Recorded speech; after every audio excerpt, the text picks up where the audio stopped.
இப்போ இந்த வீடியோவில் பாருங்கள் எப்படி வந்து மல்டிப்ளிகேஷன் பண்ணுறது சொல்லி பார்ப்போம். இப்போ எக்ஸாம்பிளுக்கு ஒரு 3 வேல்யூ கொடுத்துருக்கேன். A value, B value, C வேல்யூன்னு சொல்லி கொடுத்துருக்கேன். கொடுத்துட்டு இந்த இடத்துல நீங்கள் வந்து மல்டிப்ளிகேஷன் பண்ண போகிறேன். இந்த இடத்துல எனக்கு ஆன்சர் வரணும். எந்த இடத்துல ஆன்சர் வரணுமோ அந்த இடத்துல கர்சரை வச்சுக்கிங்க. கர்சரை வச்சுக்கிட்டு இப்போ ஈக்குவல் டு கொடுத்துங்க. எந்த ஃபார்முலா நீங்கள் என்ட்ரு பண்ணுற மாதிரி இருந்தாலும் ஈக்குவல் டு கொடுத்துக்கணும். ஈக்குவல் டு கொடுத்துங்க. இப்போ இந்த 3 வேல்யூ நம்ம என்ன செய்ய போகிறோம், மல்டிப்ளை பண்ண போகிறோம். அப்போ ஃபஸ்ட்டு வேல்யூ கிளிக் பண்ணிங்க. கிளிக் பண்ணியாச்சு.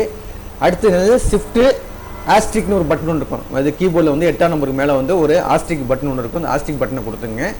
திருப்பி அடுத்த வேல்யூ கிளிக் பண்ணிங்க. பி வேல்யூ கிளிக் பண்ணிட்டேன். திருப்பி ஒரு ஆஸ்ட்ரிக் கொடுத்துங்க. அடுத்தது சி வேல்யூ.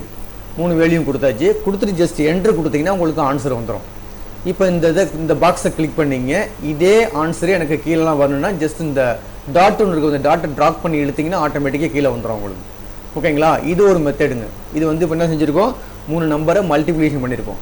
அனதர் மெத்தட் என்னென்னா ஃபங்க்ஷன் யூஸ் பண்ணுறது. ஈக்குவல் டு அப்படின்னு கொடுத்துட்டு ப்ராடக்ட்னு சொல்லி ஃபங்க்ஷன் ஒன்று இருக்குது. ப்ராடக்ட் கொடுத்துட்டு ஓப்பன் ப்ராக்கெட் கொடுத்துங்க. ஈக்குவல் டு கொடுத்துட்டேன். ப்ராடக்ட்னு கொடுத்துட்டேன். ஓப்பன் ப்ராக்கெட்டில் இந்த ஃபார்முலா அந்த நம்பரை அப்படியே செலக்ட் பண்ணி எழுத்துங்க. எது வரைக்கும் நீங்கள் வந்து மல்டிப்ளிகேஷன் பண்ண போகிறீங்களோ அது வரைக்கும் அப்படியே செலெக்ஷன் பண்ணி எழுத்துங்க.